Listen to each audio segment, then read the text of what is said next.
इसे खुशू व खुजू के साथ मुकम्मल करने की तौफीक अता फरमाए। आज का हमारा मौजू अख्तियारात मुस्तफ़ा सल्लल्लाहु अलैहि वसल्लम है कि रब्बे जुल जलाल ने सरकार को क्या क्या अख्तियार अता फरमाए। और ये अहले सुन्नत व जमात का अक़ीदा भी है,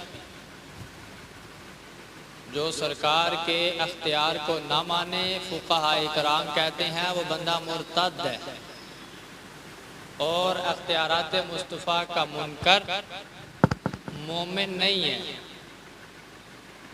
फ़ुक़हा इकराम ने ये अक़वाल लिखे तो जड़ा वक़्त दा हुक्मरान मन सब्बा नबीयन फ़क़्तलूहु ना मन्ने इनू ना अहल कर दो। मन सब्बल्लाह फ़क़्तलूहु ना माने इसको हाकमियत का कोई हक नहीं है। सहाबा को नंगी गालियां दी जाए और मनसब्बा सहाबी फदरिबूहु वाला हुक्म ना माने, पकड़ के गुस्ताखे सहाबा को कोड़े ना लगाए तो ये हाकमियत के लायक नहीं है, क्योंकि कुरान के भी खिलाफ है, सुन्नत के भी खिलाफ है, फ़ुक़हा इकराम के अक़वाल के भी खिलाफ है। हज़रत ज़ुबैर रज़ियल्लाहु ताला अन्हु आप और एक अंसारी सहाबी के दरमियान ना झगड़ा चल रहा था खेत के हवाला से। पहाड़ी पानी लगाते थे अपने खेतों को, दोनों का झगड़ा चल रहा था। चलते चलते फैसला चला गया रसूल पाक सल्लल्लाहु अलैहि वसल्लम की बारगाह में और हुजूर ने फैसला फरमाया कि पहले खेत को पानी हज़रत ज़ुबैर दिया करेंगे और बाद में अंसारी सहाबी दिया करेंगे। तो अंसारी सहाबी के दिल को ना गवारा ना किया। आपने कहा ज़ुबैर सरकार के पुफीजाद लगते हैं ना, इसलिए सरकार ने उनके हक़ में फैसला फरमा दिया। तो अल्लाह ने इस आयत करीमा को नाजिल फरमा दिया कि फला व रब्बिका ला युमिनून हत्ता युहक्किमूक फीमा शजरा बैनहुम सुम्मा ला यजिदू फी अनफुसिहिम हरजम मिम्मा क़दैता व युसल्लिमू तस्लीमा। महबूब, जब तक कोई आपके हुक्म को तस्लीम नहीं करता, दिल में रंजिश नहीं रखता, आप जो हुक्म फरमा दें सरे तस्लीम खम करता है, जान ले ईमान वाला वही है जो आपके हुक्म को मानने वाला है। ये कुरान पाक की नस है कि अल्लाह ने महबूब अलैहिस्सलाम को कुरान के अंदर हाकिम बनाया, हाकिम कहा और कहा जो आपकी हाकमियत नहीं मानता वो बंदा मोमिन नहीं हो सकता। अगर वक़्त के बादशाह का हुक्म ना माने तो बंदे को कितनी सजाएं मिलती है, यहाँ तक कि उसे जला वतन कर दिया जाता है कि इसने बादशाह का हुक्म नहीं माना, इसे वतन से निकाल दो। और जो रसूल पाक सल्लल्लाहु अलैहि वसल्लम का हुक्म ना माने, अल्लाह कहता है इसे इस्लाम से ही निकालो, ये बंदा मोमिन ही नहीं है, ये मेरे महबूब की बात नहीं मानता है, ये रसूल पाक सल्लल्लाहु अलैहि वसल्लम का हुक्म नहीं मानता है। जो मेरे महबूब ने इरशाद फरमा दिया सरे तस्लीम खम नहीं करता है। और याद रखे रसूल पाक सल्लल्लाहु अलैहि वसल्लम को अल्लाह ने इतने अख्तियार अता फरमाए कि रसूल पाक सल्लल्लाहु अलैहि वसल्लम जिसे चाहे, जिस चीज की चाहे, जितनी चाहे इजाजत अता फरमा दें, इसमें कोई भी कराहत नहीं आएगी। यही सरकार की मर्जी है और यही रब्बे जुल जलाल की भी मर्जी है। हज़रत सईद बिन माला रज़ियल्लाहु ताला अन्हु आप ना नमाज पढ़ रहे थे, नमाज पढ़ते पढ़ते ना, हालांकि मसला ये है अगर आप नमाज पढ़ रहे हैं कोई आवाज़ दे तो वाजिब है कि नमाज मुकम्मल करें, फिर जाके उसकी आप बात सुने। और हुआ क्या, ये हदीस पाक है सियासत्ता शरीफ की। हज़रत सईद बिन माला नमाज पढ़ रहे हैं, सरकार ने आवाज़ दी, आप नहीं गए, नमाज मुकम्मल करके हुजूर की बारगाह में ना हाजिर हुए। तो सरकार आपने आवाज़ दी थी मैं हाजिर खिदमत हूँ। फरमाया सईद आप पहले क्यों नहीं आए? तो आगे से आपने फरमाया हुजूर मैं नमाज पढ़ रहा था, मैंने सोचा नमाज को मुकम्मल करके जाता हूँ। फरमाया क्या तुमने कुरान का वो हुक्म नहीं सुना इस्तजीबू लिल्लाहि वर रसूली इज़ा दआकुम, कि जब भी महबूब पाक सल्लल्लाहु अलैहि वसल्लम का हुक्म आ जाए या रब का हुक्म आ जाए, नमाज को छोड़ दो, काम काज को छोड़ दो, अल्लाह और उसके हबीब की बारगाह में हाजिर हो जाओ। फरमाया क्या तुमने ये हुक्म नहीं पढ़ा हुआ? और उलमा तशरीह के अंदर लिखते हैं कि सरकार ने नमाज के वक़्त सहाबी रसूल को ये आयत याद करवाई। पता चला बंदा नमाज भी पढ़ रहा हो ना तो रसूल पाक का हुक्म आ जाए तो नमाज को छोड़ दो, सरकार की बारगाह में हाजिर हो जाओ। ये अख्तियार अल्लाह ने सिर्फ महबूब को अता फरमाए। अगर कोई आम बंदा हो, यहाँ तक के हुजूर का जितना मर्जी करीबी हो, अगर वो भी आवाज दे, उसके लिए ये हुक्म नहीं है। ये हुक्म खास कर हुजूर की जात के साथ मुत्तसिल है। पता चला कि अल्लाह ने महबूब को ये अख्तियार दिया, कोई बुलाए तो नहीं जाना, हुजूर बुलाए तो फौरन चले जाना है। अल्लाह ने ये अख्तियार महबूब पाक सल्लल्लाहु अलैहि वसल्लम को अता फरमाए। और क्या इख्तियार सरकार ने अता फरमाए? अबू दाऊद शरीफ की हदीस है, हुजूर ने क्या फरमाया? हजरत अब्दुल्ला बिन खुदाला रज़ियल्लाहु ताला अन्हु आप ना हुजूर की बारगाह में हाजिर है, तो आप कहते हैं कि मुझे सरकार ने जो तालीमात दी ना, तालीमात सरकार ने दी और मैंने, हुजूर ने मुझे तालीमात के अंदर बताया कि दिन में 5 नमाजें फर्ज है। तो मैंने सरकार की बारगाह में अर्ज किया, हुजूर मैं तो बड़ा मसरूफ होता हूँ अपने काम काज के अंदर, आप कोई ऐसा हुक्म फरमाए कि जिसके ऊपर मैं अमल कर लूँ।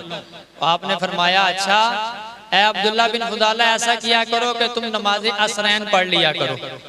अब रावी कहते हैं कि हमारी लुगत के अंदर असरैन का लफ्ज नहीं था, तो सरकार की बारगाह में अर्ज किया, हुजूर असरैन क्या होता है? हुजूर ने फरमाया फजर की और असर की पढ़ लिया करो, बाकी 3 तुम्हें माफ है। मैंने कहा तुम 3 छोड़ो तो तुम्हें सजा मिलेगी, सरकार कहें 3 माफ तो उसे माफ हो जाती है। मानो ना सरकार को अल्लाह ने ये इख्तियार अता फरमाए हैं कि हुजूर जिसे चाहे 3 मुआफ फरमा दे और जिसे चाहे सरकार 5 की 5 पढ़ने की तलकीन फरमा दे।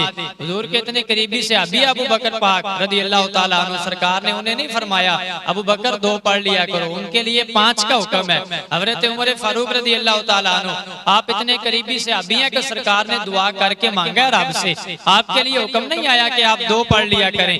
हज़रत उस्मान गनी इतना प्यार है सरकार ने अपनी 2 बेटियां उनके निकाह में दे दी, लेकिन नहीं फरमाया 2 पढ़ लिया करो। हज़रत अली पाक रज़ियल्लाहु ताला अन्हु इतने करीबी सहाबी हैं कि सरकार ने हाथ पकड़ के कहा मन कुन्तु मौलाहु फहाज़ा अलीयुन मौला, कि जिसका मैं मौला उसका अली मौला। सरकार ने फरमाया अज़्ज़िक्रु अलीयुन इबादा, अली का जिक्र भी इबादत है। फरमाया जैसे मस्जिद के मीनारों को देखना इबादत है, काबे की दीवारों को देखना इबादत है, अली के रुखसारों को देखना इबादत है। फरमाया इतना अफजल अली है, अली के लिए भी हुक्म नहीं कि 2 पढ़ लिया करो।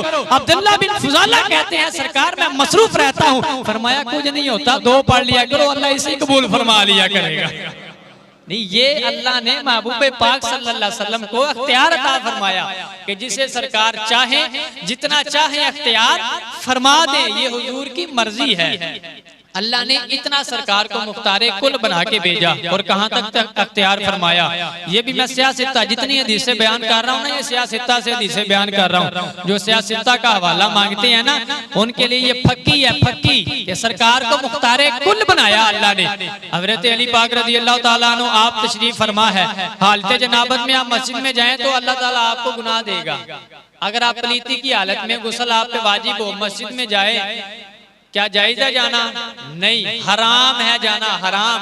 जानबूझ के जाते हैं तो अल्लाह ताला आपको गुनाह देगा। सरकार ने फरमाया अली मुझे और तुम्हें इजाजत है, हम जा सकते हैं, हमारे अलावा कोई नहीं जा सकता है।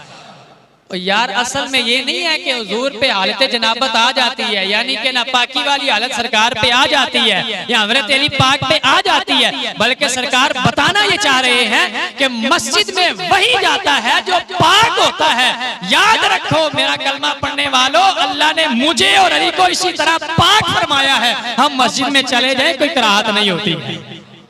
ये सरकार का इख्तियार है, सरकार जिसे इजाजत अता फरमा दे। और अगली हदीस पाक समाज फरमाइए, अल्लाह ने मेरे महबूब अलैहिस्सलाम को कितना मुख्तारे कुल बनाया है, कितना मुख्तारे कुल बनाया, किस कदर सरकार को मुख्तारे कुल बनाया। यहाँ तक सरकार को मुख्तारे कुल बनाया गया कि रावी कहते हैं कि हुजूर की बारगाह में ना फरिश्ता आया जब हुजूर का वक्त विसाल करीब था, और एक ऐसा फरिश्ता आया कि हज़रत जिब्रील ने सरकार को तारुफ फरमाया कि हुजूर ये वो फरिश्ता है जिसके नीचे 1 लाख फरिश्ता काम करता है, और उस 1 लाख के हर के नीचे 1 लाख काम करता है, यानी इसके ताबे है। आगे पता क्या कहता है, हुजूर अल्लाह का हुक्म ये है, आप क्या इजाजत देते हैं? हाय हाय हाय, मानो ना यार कि सरकार मुख्तारे कुल हैं। अल्लाह ने ये अख्तियार अता फरमाया, अगर महबूब फरमा देते। और सैयदा फातिमा वाला मामला हुआ भी है ना, बाज़ उलमा हमारे उसको ज़ईफ़ रवायत भी बयान करते हैं, लेकिन अगर सरकार की शान में मानी भी जाए तो फिर भी तो है ना कि सैयदा फातिमा ने पहले दिन भी फरिश्ता आया था ना, कहा आज मेरे बाबा की तबीयत नासाज है, चले जाओ। दूसरे दिन आया, फरमाया तबीयत नासाज है, चले जाओ। तीसरे दिन आया, तबीयत नासाज है, चले जाओ। वो जिसकी बेटी का ये हाल, उस महबूब को अल्लाह ने कितना मुख्तार कुल बना के भेजा होगा। अल्लाह ने इतने सरकार को अख्तियार अता फरमाए हैं। और सुनो हदीस पाक, ये सियासत्ता की हदीस है। अगर बंदा रोजा तोड़ देता है ना, बंदा रोजा तोड़ दे तो हुक्म ये है कि वो 60 दिन यानी 2 माह पै दर पै रोजे रखेगा। शरीयत का ये हुक्म है, 30 दिन 60 दिन पै दर पै रोजे रखेगा तरतीब से। अगर 60 दिनों के अंदर एक नागा भी हो जाए तो दोबारा एक रोजा अगर बंदा जानबूझ के तोड़ देता है तो हुक्म शरीयत का पहला हुक्म ये है कि 60 दिन पै दर पै तरतीब से रोजे रखेगा। एक दिन का भी नागा हो जाए, अगरचे उज़र हो, बीमार हो, कोई वजह हो, फिर भी उसे दोबारा रोजे रखने पड़ेंगे। दूसरा हुक्म ये है शरीयत का कि अगर कोई बंदा जानबूझ के रोजा तोड़ देता है तो शरीयत ये कहती है कि उसे एक गुलाम आजाद करना पड़ेगा। तीसरा हुक्म ये है कि अगर कोई बंदा जानबूझ के रोजा तोड़ देता है तो 60 मस्कीनों को 2 वक्त का खाना खिलाना पड़ेगा। इसमें चौथी सूरत कोई नहीं है। अब से आप भी हैं, सरकार की बारगाह में आ गए, आके अर्ज करते हैं लजपाला मदीने दे लाड़िया, मैं हालते रोजा के अंदर बीवी के करीब चला गया और हक़्क़े ज़ौजियत को पहुंच गया, यानी मैंने अपनी बीवी के साथ हम बिस्तरी कर ली है। आका मेरे लिए क्या हुक्म है? सरकार ने फरमाया गुलाम आजाद कर सकते हो। सरकार मैं तो बड़ा गरीब हूँ, मैं कैसे गुलाम आजाद करूँ? सरकार ने फरमाया 60 दिन के रोजे पै दर पै 2 माह के रोजे रख सकते हो। सरकार मैं नहीं रख सकता, इतनी ताकत नहीं है। सरकार ने फरमाया 2 वक्त का रोजा 2 वक्त का खाना 60 बंदों को खिला सकते हो। आका मैं तो खुद अपने खाने से तंग हूँ, मैं किसी को कैसे खिलाऊंगा? अब से अभी बैठे हैं, सरकारे कायनात सल्लल्लाहु अलैहि वसल्लम भी तशरीफ फरमा है। थोड़ी देर बाद खजूरों का टोकरा आया, सरकार ने उठाया, उसे दिया, फरमाया इसे जाके सदका करो, तुम्हारा कफारा अदा हो जाएगा। अब से अभी ने टोकरा उठाया और चेहरा मुस्तफा की तरफ किया, आका ये देना किसको है सदका? फरमाया जो तुमसे ज्यादा जरूरतमंद हो। सरकार मदीना शरीफ के दोनों किनारों में मुझसे ज्यादा जरूरतमंद कोई नहीं है। रावी कहते हैं फदाही का रसूलुल्लाह सल्लल्लाहु अलैहि वसल्लम के सरकार इतना मुस्कुराए, इतना मुस्कुराए, इतना मुस्कुराए, अनयाब हो कि सरकार की दाढ़े मुबारक नजर आई। हुजूर इस कदर मुस्कुराए और मुस्कुरा के सरकार ने फरमाया अच्छा यार चल एनका ले, एनका जाके अपने बीवी बच्चियों को खिला दे, तेरे रोजे का कफारा अदा हो जाएगा। चौथी सूरत कोई नहीं है, या गुलाम आजाद करना है या 60 बंदों को खाना खिलाना है 2 वक्त का, या 60 दिन पै दर पै रोजे रखने हैं। चौथी सूरत शरीयत ने कोई नहीं बताई और सरकार बता रहे हैं मुख्तारे कुल है कि नहीं है। अल्लाह ने सरकार को ये अख्तियार अता, और सिर्फ बंदों पे नहीं, सिर्फ बंदों पे नहीं बल्कि अशजार पे भी, दरख्तों पे भी, हैवानात नबातात हर चीज पे सरकार ने अपने मुख्तियार होने की दलील दी है। आखिरी हदीस पाक समात फरमाए, हज़रत जाबिर रज़ियल्लाहु ताला अन्हु आप फरमाते हैं कि मैं सरकार के साथ साथ था और मैं बयाबान में चला गया। आबो गया वाला इलाका, यानी जहाँ पे पानी था और सिर्फ घास था और दरख्त ही दरख्त थे। हज़रत जाबिर कहते हैं कि सरकार को ना कज़ाए हाजत हो गई और सरकार सवारी से नीचे उतरे और मेरे आका सवारी से नीचे उतर के ना एक दरख्त के पास गए और दरख्त को जाके सरकार ने कहा चल लो मेरे नाल। और हजरत जाबिर कहते हैं मैं देख रहा था और साथ में हैरान हो रहा था, जैवे किसी ऊंट नूं नकेल पा के जिधर जिधर खिंचीए ते ऊंट नहीं जांदा, दरख्त भी सरकार दे पिछे पिछे एवें आ रहे। फरमाते हैं दरख्त सरकार के पीछे पीछे आया। और हज़रत जाबिर फरमाते हैं एक दरख्त को कहा वो भी आ गया, दूसरे को कहा वो भी आ गया। हुजूर बैठे और सरकार ने फरमाया कि साया करो, मुझे कज़ाए हाजत है। हज़रत जाबिर फरमाते हैं सरकार ने हुक्म फरमाया और दरख्तों ने सरकार को अपनी लपेट में ले लिया। कितना मुख्तियार कुल नबी है यार, जो पत्ता रब के हुक्म के बगैर हिलता नहीं है, पूरा दरख्त मुस्तफा के हुक्म से चल के आ गया। अल्लाह ने इतना मुख्तियारे कुल बनाया है। जो कहते हैं कि पत्ता नहीं हिल सकता, सर अल्लाह के हुक्म के बगैर कोई चीज नहीं हिल सकती। अल्लाह जिसे हुक्म देता है वही होता है। कल मैं पढ़ रहा था, एक हमारा है मौलवी जो आजकल पीटीवी होम पे भी चल रहा है, मौलाना तारक जलील, वो कहता है कि रब कुरान के अंदर कहता है कि जो खजूर है, खजूर के अंदर जो गुठली है, गुठली में जो लकीर होती है, लकीर के ऊपर जो छिलका होता है जिसे तुम मददगार मानते हो, वो उसकी भी मदद नहीं रखते कि उसे भी हटा सके।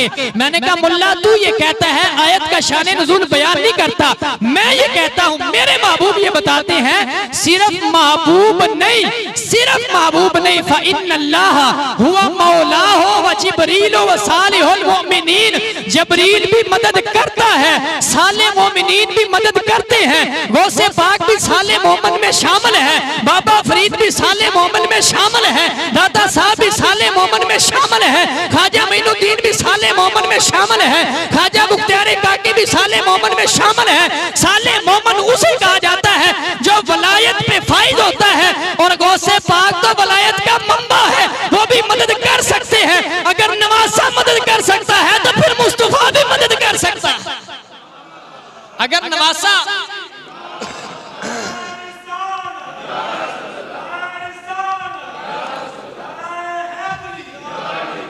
और अगर नवासा मदद कर सकता है, साले मोमन मदद कर सकता है, तो जिब्रील भी मदद कर सकता है। एक रवायत में अल्लामा यूसुफ नबानी रहमतुल्लाह तआला अलैह कहते हैं सरकार की शान तो बयान करते जाए ना तो जिंदगियां खत्म हो गई, कलम टूट गए। या रसूल अल्लाह तेरे औसाफ का एक बाब भी पूरा ना हुआ, सरकार की शान तो ये शान है। तो आला हज़रत रहमतुल्लाह तआला अलैह आपने भी इसकी दलील दी है शेर की सूरत में। मैं आखिर में शेर भी पढ़ता हूँ। तो मैं अर्ज कर रहा था कि साले मोमन भी मदद करता है, जिब्रील भी मदद करता है। अल्लामा यूसुफ नबानी कहते हैं और रब्बे काबा की इज्जत की कसम है अल्लाह ने जिब्रील को पैदा ही महबूब की खिदमत के लिए किया है। जिसका खिदमत गुजार मदद करता है, कुरान कहता है उस आका को अल्लाह ने कितना मुख्तार कुल बनाया होगा। ये कुरान हमें बता रहा है।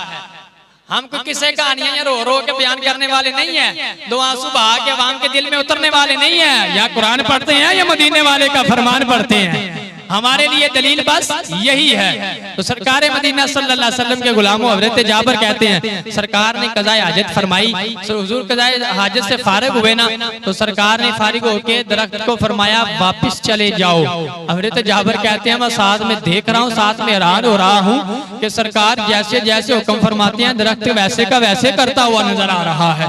और अम्मी आयशा फरमाते हैं कि सरकार ने कहा आयशा रब्बे काबा की इज्जत की कसम है अगर मैं चाहूं तो ये दरख्त ये पहाड़ सोने के बन के मेरे साथ साथ चले। अगर मैं चाहूं तो ये पहाड़ सोने के बन के मेरे साथ साथ चले। अल्लाह ने इतना मुख्तार कुल बनाया है कि पत्थरों को सोना भी बना लेते हैं महबूब और साथ चला भी देते हैं महबूब। और आला हज़रत रहमतुल्लाह तआला अलैह आपने तो कमाल कर दिया। वाह बरेली के बाबे अल्लाह तेरे दर्जात बुलंद फरमाए, अल्लाह तेरी कब्र में करोड़ा रहमतों का नुज़ूल फरमाए। और मेरे इमाम कहते हैं आला हज़रत रहमतुल्लाह तआला अलैह आपने फरमाया मेरे नबी के मुख्तियार ना मानने वालों, सरकार को मुख्तार कुल ना मानने वालों, मेरे नबी के अख्तियार को ना मानने वालों, मैं इमाम मोहम्मद रजा बरेली से सदा देता हूँ सारे सुन ले। अख्तियार था तो चांद दो टुकड़े हुआ, अख्तियार था तो सूरज पलट के वापिस आया। या हज़रत रहमतुल्लाह तआला अलैह आपने दलील दी। आप फरमाते हैं अल्लाह ने अख्तियार दिया था तो सरकार ने चांद को दो टुकड़े कर दिया। अल्लाह ने अख्तियार दिया था तो आला हज़रत फरमाते हैं कि सरकार ने सूरज को उल्टे पाँव पलटा दिया। और ये शेर पढ़ लेते हैं आला हज़रत रहमतुल्लाहि तआला अलैह का। मेरे आला हज़रत अज़ीमुल बरकत मुजद्दिद दीन व मिल्लत इमाम मौलाना शाह अहमद रज़ा खान ताजदार बरेली शरीफ रहमतुल्लाहि तआला अलैह, आपने बरेली से सदा दी। आप कहते हैं और नजदियो तुम भी सुन लो, मेरे नबी के अख्तियारात का इनकार करने वालों तुम भी सुन लो, मेरे नबी को मुख्तियारे कुल ना मानने वालों तुम भी सुन लो। आला हज़रत रहमतुल्लाहि तआला अलैह फरमाते हैं, आप कहते हैं कि सूरज उल्टे पाँव पलटे चांद इशारे से हो दो, सूरज उल्टे पाँव पलटे चांद इशारे से हो चाक। ओ दे नजदी देख ले कुदरत रसूलुल्लाह की, ओए गंदे नजदी देख ले कुदरत रसूलुल्लाह की। और मेरे आला हज़रत अज़ीमुल बरकत मुजद्दिद दीन व मिल्लत इमाम मौलाना शाह अहमद रज़ा खान ताजदार बरेली शरीफ रहमतुल्लाहि तआला अलैह, आपने फरमाया तुझे से और जन्नत से क्या मतलब वहाँ भी दूर हो, तुझे से और जन्नत से क्या मतलब वहाँ भी दूर हो, हम रसूलुल्लाह के जन्नत रसूलुल्लाह की। यानी अल्लाह ने सरकार को इतना मुख्तारे कुल बनाया है, सरकार पत्थरों को भी वापस बुला लेते हैं, पहाड़ों को भी साथ चला लेते हैं, और सरकार के खादम बन के दरख्त चलते हुए नजर आते हैं। फिर अबू बकर की शान का आलम क्या होगा। अल्लाह ने सरकार को ये शान अता